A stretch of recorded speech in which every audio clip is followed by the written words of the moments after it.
මේ පැතිවල ඉන්නවද අර පොඩ්ඩ බැරි වෙච්ච ගමන් 119 ගාන කවුරු හරි නැතුව ඇති.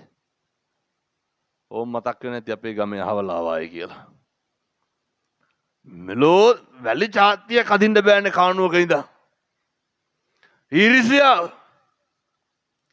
ළමෙක් විභාගයකින් පාස් වෙනවට කැමති නැහැ. පිට කට්ටිය නෙමෙයි කවුද?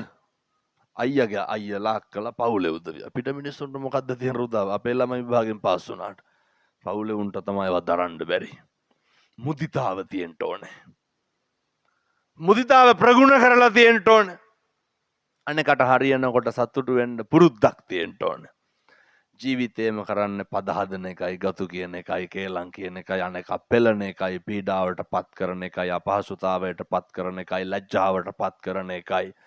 වෙන මොනවාද කරන්නේ? මිනිස්සෙක්ගේ වැරද්දක් දැක්කම මේ මිනිස්සයාගේ හිතක් හැදෙන්න මොකක් හරි කියලා තියනවද? පෙළලා තියනවද තව? දැන් ඔය ගම්වල කොල්ල හාමුදුරනේ බීඩිය සිගරට් එකක් බොනවා කියමු කොහාට හරි වෙලා. ඔය සමහර නැන්දලා ඉන්නවා දැක්කොත් එහෙම කියන්නේ කුඩු ගහනවා නෙමෙයි විකුණනවා කියලා කියන්නේ. කනවා ගම් පිටින්.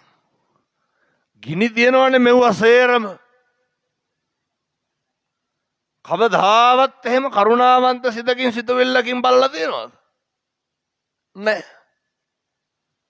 ඔව් මෙහෙත් ඉන්නවද අර පොඩි උන් ඔය අවුරුදු 17 18 බයිසිකල් ගත්තාම ඉමක් කොනක් පේන්න නැතු යන්නේ. කටක් කරලා කියනවනේ මේ උන් හැප්පෙන්නේ නැහැ නේ කියලා කියන්නේ නැද්ද? යටවයන් කියලා කියන්නේ. හිතවල තියෙන කැතකම වෙන මොකද්ද? මනුස්සයෙකුට සිතක් ශාන්තියක් කරන්න පුළුවන් වෙන්නේ මිනිස්සු වෙලා ඉපදුනහම විතරයි. මනුස්සයෙකුට ආශිර්වාද කරන්න හම්බෙන්නේ මිනිස්සු වෙලා ඉපදුනහම විතරයි. වැරදි හොයන්න ගතු කියන්න කඩා පයින්න කණ්ඩ පාත් වෙන්න ඕක බල්ලෙක් තව බල්ලෙකුට හම්බුනහම මොකද කරන්නේ? සෙස්සාන්ති කරනවද කණ්ඩ පයින්නවද? ඒ හින්දා දැම්ම බලු වැඩ කරන්න එපා. කණ්ඩ පයින්න ඕන තරම් ආත්ම තියෙනවා. අකුල් හෙලන්න ඕන තරම් ආත්ම තියෙනවා. අනෙකගේ එක ඩැහැ ගන්න. දැන් බල්ලෝ දෙන්නෙකුට එක බත් ගොඩක් දාපුවම මොකද වෙන්නේ? පාඩුවේ කනවද මරා ගන්නවද? මේ පැතිවල ඉඩ කඩම් ප්‍රශ්න තියෙනවද නැතුව ඇති?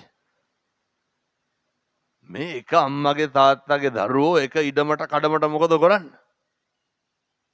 අද කියමු බලන්න බල්ලොන්ගේ අපේ තියෙන වෙනස. එකටම නෙමෙයිද ඔය මරා ගන්න. ඒ බලුකම් කරන්න ඕන තරම් ආත්ම තියෙනවා.